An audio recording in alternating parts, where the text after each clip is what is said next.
그 구덩이가 있어요. 그 구덩이에는 뱀이 가득 있습니다. 그 굶주린 뱀들이 구덩이에 가득 있어요. 근데 관리자가 그 굶주린 뱀 구덩이에 쥐 한 마리를 탁 던집니다. 그럼 어떻게 될까요? 뱀들이 그냥 없던 일 있던 일 다 써가지고 서가지고 그걸 물으려고 하겠죠. 그거를 가지려고 옆에 친구도 물고 뒤에 친구도 물고 앞에 친구도 물고 서로 막 물 거예요. 그게 구덩이에서 일어나는 일들입니다. 그리고 이 끔찍하고 처절한 싸움의 결과는 무엇일까? 단 한 뱀만 그 보잘것없어 보이는 그 먹이 하나를 먹게 됩니다. 하지만요, 구덩이 밖에 있는 그 관리자는 그것을 어떻게 할까요? 커피를 마시면서 방관하며 참상을 구경하겠죠. 제가 이것을 보면서 우리가 사는 세상이 그렇지 않나 생각을 하게 됐어요. 우리가 사는 세상이 만들어오는 시스템이 세상이라는 구더기 속에서 치열하게 또 처절하게 경쟁하게 하는 것이 아닌가 생각해 보게 됐습니다. 회사에서는 요구를 하죠. 기준이 있습니다. 그 방법대로 어떻게든 실적을 내야 돼요. 그리고 아주 작은 조금 있는 그 승진의 길로 우리를 계속 인도하려고 합니다. 피라미드와 같이 말이죠. 그리고 그 한 자리 피라미드와 같은 그 정점에 서기 위해서 우리는 속이고 싸우고 사람을 피투성이로 만들기도 하고 어렵게도 만들기도 하고 수많은 욕심과 욕정으로 그 자리에 오르게 됩니다. 그리고 우리는 생각할 거예요. 나의 최선이다. 나의 노력이고 나의 열정이다. 그런데 사실 그 모든 것들이 세상이 설계해 놓은 잔인한 게임 속의 말과 같다면 우리는 어떻게 해야 될까요? 이렇게 세상의 가치와 기준대로 우리는 악착같이 살아갈 때가 있습니다. 결국 우리의 영혼은 피투성이가 되고요, 버려지고 맙니다.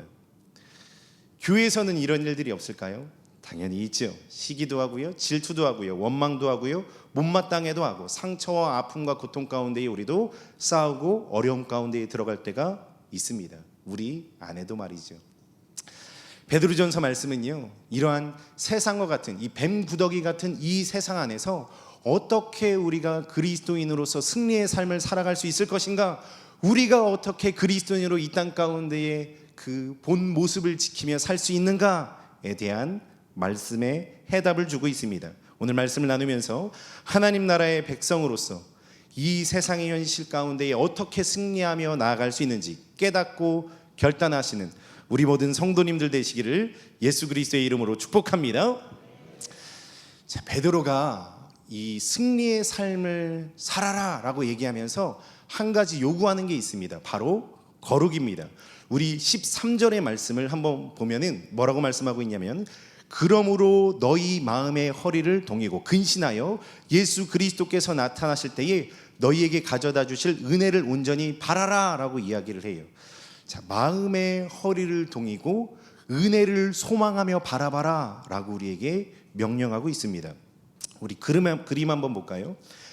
허리를 동이는 것은요, 고대 근동에서는 이 발목까지 내려오는 긴 옷이 있어요. 이렇게 조금 작아서 잘 안 보이지만 긴 옷을 입고 있어요. 근데 허리를 동인다는 것은 그것을 올려서 그 옷을 점매 가지고 뛸 준비, 전투를 할 준비를 한다라고 이해하시면 돼요. 자, 다시 말해서 13절로 다시 돌아오면, 그러므로 너희의 마음의 허리를 동이라 라는 것은 우리가 이 땅에 살아갈 때 근심이 있고 걱정이 있고 시기가 있고 질투가 있습니다. 마음의 옷자락이 늘어져 있다는 거예요. 그 늘어진 옷자락을 어떻게 하래요? 동여 매래요. 그리고 은혜의 소망을 바라라, 온전히 은혜의 소망을 바라라 라고 우리에게 명령하고 있습니다. 눈앞에 있는 현실을 보면 그리스도인으로 살아갈 수가 없어요.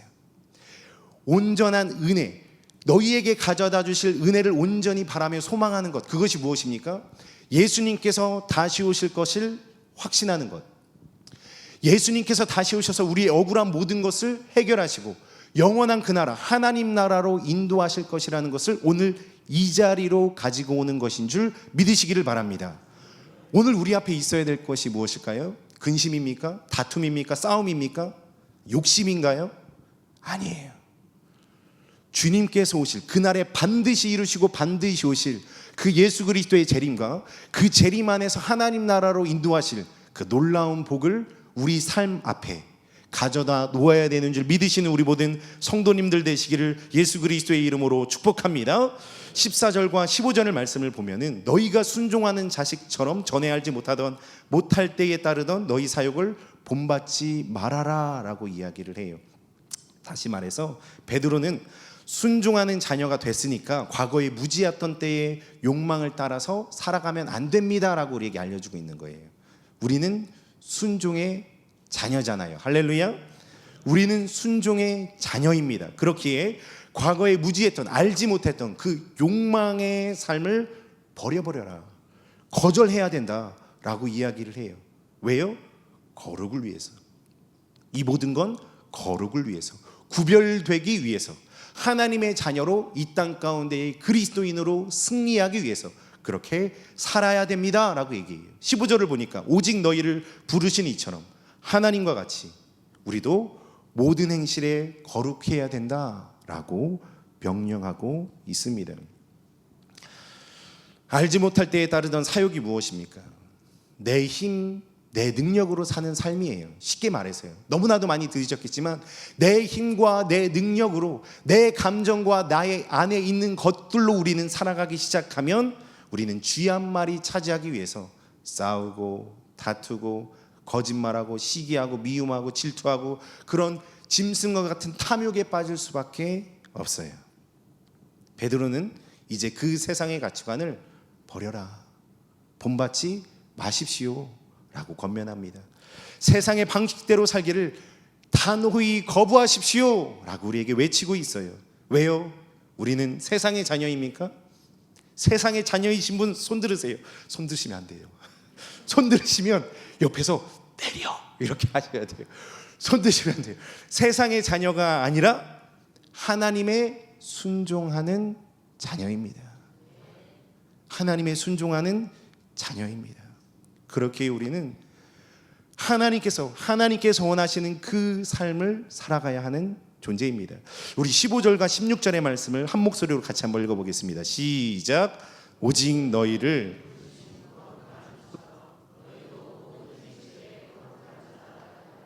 기록되었으되 내가 거룩하니 너희도 거룩할지어다 하셨느니라. 아멘. 하나님이 우리에게 요구하시는 게 뭐예요? 조금 더 착하게 살아. 괜찮은데 적당히 욕심부리고 적당히 살아, 노력하면서 살아. 그런 기준으로 말씀하시나요? 아니에요. 타협점을 주지 않으시고 기준은 오직 단 하나, 거룩입니다. 거룩. 내가 거룩하니 너희도 거룩하라. 너희도 구별되어야 한다라고 말씀해주고 있어요. 내가 거룩하니 내 자녀인 너희도 구덩이의 방식, 세상의 방식을 버려버리고 철저히 구별되어 모든 행실에서 거룩한 자가 되어야 된다라고 우리에게 알려주고 있습니다. 거룩하게 살고 계신가요?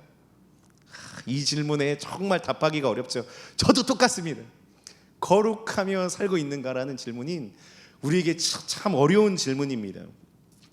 물론 말씀과 기도로 당연히 가능하죠. 말씀과 기도로 거룩하여진다라고 말씀하셨기 때문에 우리는 거룩한 가운데에 살 수가 있어요. 그런데 한편으로는 절망감이 찾아오시지는 않는가요? 이렇게 우리는 외치지 않나 생각해요. 하나님, 저도 거룩하게 살고 싶어요. 그런데 이 세상 안에서 남을 밟지 않으면 당장 내가 죽을 것 같은데, 그리고 시기와 질투, 그리고 원망과 미움과 상처, 욕심, 이게 내 안에 가득해서 나도 모르게 이것을 따라가는 삶을 살고 있는데 내가 어떻게 거룩하게 살 수 있습니까? 하나님, 너무 힘들어요 라고 말할 수 있어요.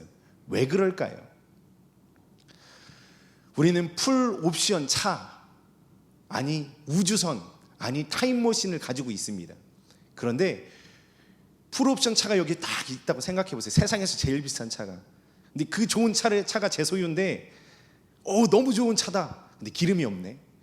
그래서 뒤에서 민다고 생각해 보세요. 이게 가겠어요? 소용이 있습니까? 없습니까? 소용이 없죠. 값어치가 없습니다. 기름이 없으면 갈 수가 없어요. 내 힘, 내 능력으로는 이 차를 밀 수 있는 그 무엇도 없다라는 거예요. 기름이 있어야 돼요. 우리 안에 하나님께서 주어주시는 기쁨이, 그리고 주님께서 주신 은혜가 가득 있을 때에 그 거룩함으로 나아갈 수 있는 줄 믿으신 우리 성도님들 다 되시기를 예수 그리스도의 이름으로 축복합니다. 우리 의지와 결단만으로는요, 이 세상의 가치들을 이겨낼 수가 없습니다. 작심삼일로 끝나고요, 또다시 무너지는 나를 보면서 정죄감에 빠질 뿐이잖아요. 다 그러시잖아요. 저만 그런가요? 저는 그렇습니다. 그렇다면 도대체 어떻게 해야 세상의 헛된 것들을 다 끊어내고 하나님이 원하시는 참된 거룩한 삶을 우리가 살아낼 수 있을까? 우리 17절 말씀을 보면서 우리 한번 살펴보도록 하겠습니다. 17절입니다. 시작. 외모로 보시지 않고 각 사람의 행위대로 심판하시는 이를 너희가 아버지라 부른즉 너희가 나그네로 있을 때를 두려움으로 지내라. 아멘. 이 말씀은요, 하나님과 우리에 대해서 분명하게 알려주세요. 하나님은 각 외모를 보지 않고 차별하지 않으시고 각 사람의 행일대로 심판하시는 이라고 말씀하세요. 이분을 우리는 아버지라 부르고 있고, 우리의 존재는 무엇입니까? 나그네입니다. 나그네. 나그네로 있을 때에 두려움으로 지내라 라고 말씀해 주고 있어요.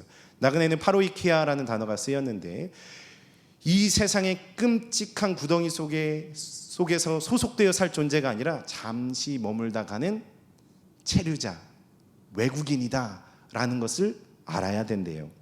그리고 두려움이라는 단어가 쓰였는데, 그 두려움은 벌을 받을까 두려워하는 그 노예의 공포가 아니라 하나님을 향한 경외심이죠. 하나님께서 나를 바로 인도하시고, 하나님께서는 바로 판단하시고 바로 심판하시고 온전히 나를 인도해 주실 거야 라는 그 거룩하신 하나님을 경외하는 마음입니다. 세상 사람들은 구더기 안에서 쥐 한 마리를 놓칠까 봐 두려워하며 삽니다. 그런데 우리는요, 우리를 다스리시는 하나님을 두려워하며 살아야 되는 줄 믿으시기를 바랍니다. 두려움의 존재가 달라요. 세상은 승진의 자리가 두려움이에요. 나의 앞길을 막는 사람이 두려움이에요. 그러나 우리는 이 모든 행위, 우리를 차별하지 않으시고 우리의 삶을 온전히 보시는 심판자이신 하나님을 경외함으로, 두려움으로 바라봐야 되는 줄 다시 한번 믿으시기를 바랍니다. 자, 그렇다면요, 거룩한 삶, 거룩한 두려움을 우리는 어떻게 우리의 삶 속에서 이뤄낼 수 있는가? 결국 내가 쥐어짜내서 이루어야 될까요? 아닙니다. 안 돼요. 우리의 결단만으로는 결코 이 삶을 살아낼 수가 없습니다. 거룩한 삶은 은혜가 있어야 돼요. 다시 한번 우리 함께 고백합시다. 거룩한 삶은 은혜가 있어야 합니다. 내가 어떠한 은혜를 받는 존재인지 깨달으셔야 돼요. 할렐루야. 18절 상반절 말씀을 제가 읽어드릴게요. 너희가 알거니와 너희 조상이 물려준 헛된 행실에서 대속함을 받은 것은 이라고 말해요. 헛된 행실이 뭡니까? 대속함을 받았다는 말을 먼저 풀어드릴게요. 노예 시장에서 누군가 몸값을 지불하고 노예를 완전히 해방시킬 때에 쓰이는 단어가 대속함을 받았다라는 단어입니다. 우리는 원래 구덩이 안에서 썩어질 쥐 한 마리를 차지하려고 하는 존재였어요.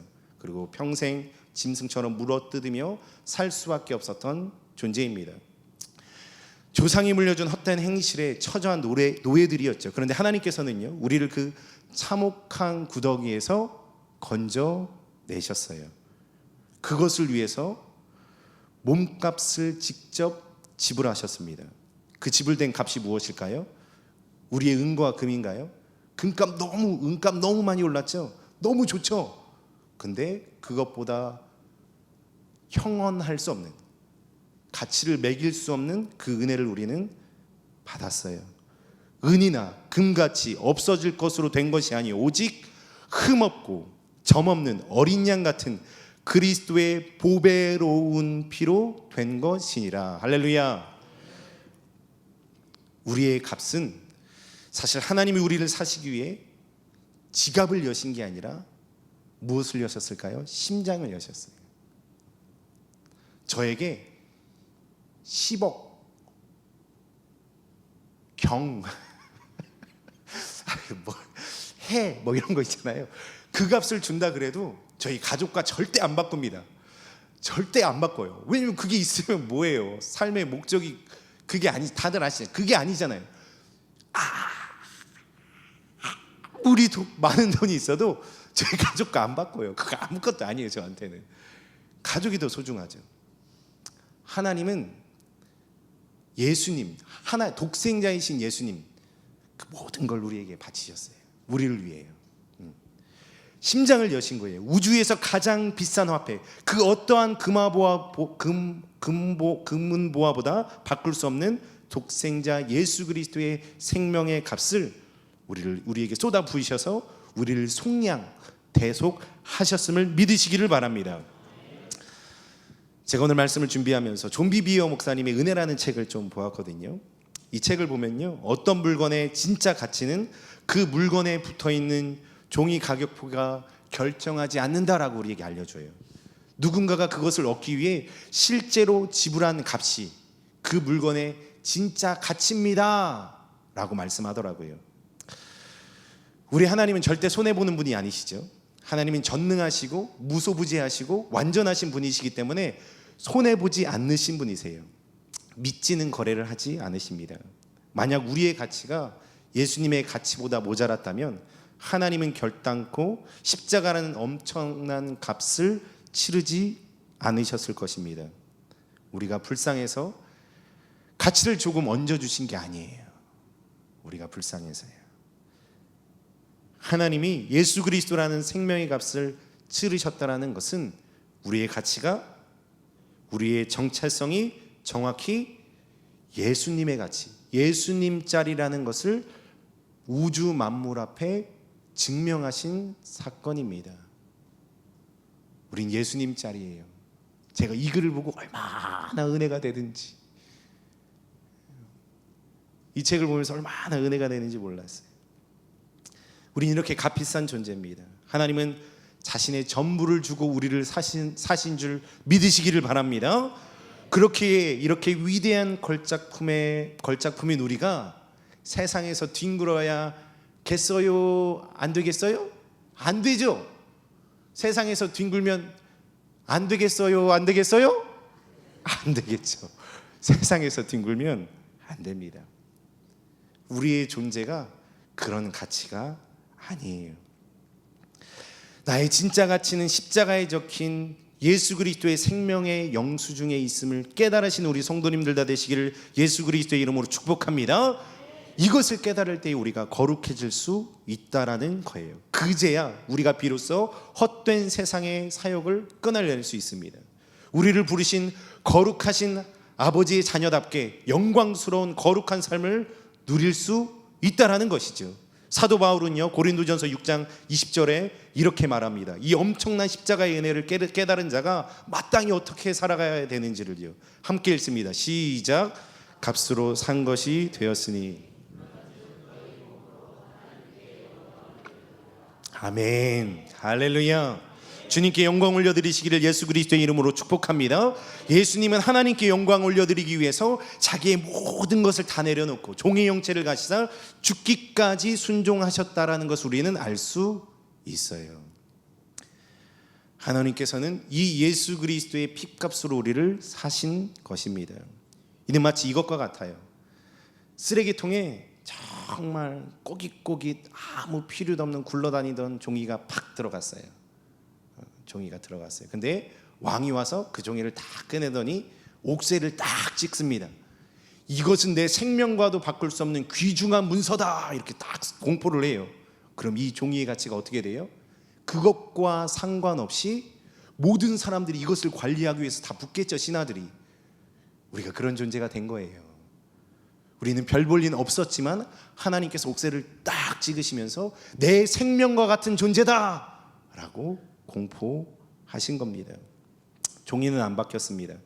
근데 옥새가 찍힘으로 그 종이의 가치가 바뀌었고 사람들이 생각하는 기준들이 다 바뀌었다라는 것을 알 수 있습니다. 하나님이 이 일을 우리에게 행하셔서 우리는 주님의 존귀한 소유가 되었다라는 것이에요. 자, 그렇다면 이제 이 남은 우리의 삶, 우리의 몸을 어떻게 살아가야 할까에 대해서 나누기 전에 헨리 나우엔, 너무나도 유명한 신학자죠. 하버드, 예일대, 여기에서 신학도 가르치시고 심리학도 가르치신 굉장히 유명한 학자이시자 목회자이신데, 이분이 나의 사랑하는 자여라는 책에서 수많은 그리스도인들이 앓고 있는 무서운 영적 질병이 있대요. 그것이 무엇이냐면은 자기 거절이라고 합니다. 십자가에서 내 가치가 예수님과 맞먹는 우주 최고라는 것에 선포가 이미 되었어요. 근데 그럼에도 불구하고 우리는 구덩이 같은 세상 속에서 살아가면서 또다시 세상의 잣대로 나를 평가하고 학대하기 시작합니다. 그리고 이 학대는 결국 남에게도 가게 됩니다. 나는 돈도 없고 뭐 백도 없어, 별 볼 일 없는 사람이야, 나는 번번이 죄에 무너지는 정말 가치 없는 사람이야, 이렇게 고백하는 영적 질병에 걸린다고 해요. 십자가의 비싼 영수증을 손에 쥐고서도요, 스스로 헐값으로 자신을 매깁니다. 내 고귀한 몸과 영혼을 값싼 죄의 시궁창에 아무렇게나 던져 버려버려요. 헬리나우에는 그것이 바로 하나님이 가장 마음 아파하시는 자기 거절이라고 말합니다. 왜요? 하나님이 여러분을 너무 사랑하셨어요. 너무 사랑하시는데 나는 별것도 아닌 존재야. 제가 그러거든요. 별것도 아닌 존재.